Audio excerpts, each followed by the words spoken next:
Hello po, sobrang init ngayon dahil sa mga sumusunod na dahilan. Herman Buelva po uli. Ayon sa Pag-asa, nasa danger level na ang heat index sa ilang lugar sa Pilipinas dahil sa epekto ng El Nino. Ang heat index ay tumutukoy sa temperatura na nararamdaman ng katawan dahil sa kombinasyon ng temperatura at halumigmig. Sa kasalukuyan, ang temperatura sa Manila ay nasa around 31 degrees Celsius, na may pakiramdam na 32 degrees Celsius dahil sa halumigmig. Ang forecast para sa susunod na mga oras ay nagpapakita ng temperatura na maglalaro sa pagitan ng 27 degrees Celsius hanggang 31 degrees Celsius. Ang Pilipinas ay kasalukuyang nasa panahon ng tag-init, na karaniwang tumatagal mula Marso hanggang Mayo. Sa panahong ito, ang temperatura ay karaniwang mataas, lalo na sa mga lugar na may direktang sikat ng araw. Narito ang ilang mga tips para makapaghanda sa matinding init. Manatiling hydrated o uminom ng maraming tubig upang mapanatili ang hydration ng katawan.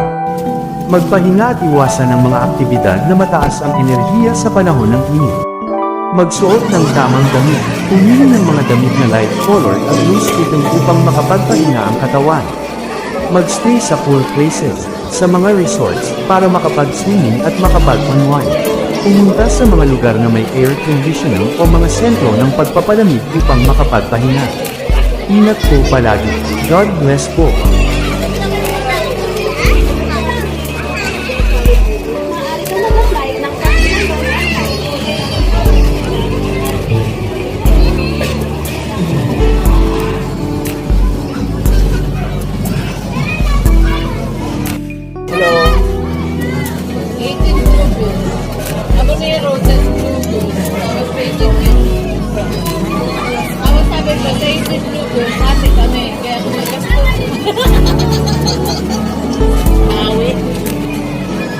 Sobrang bawi yun. Sobrang lapa yun. 50 capacity, tapos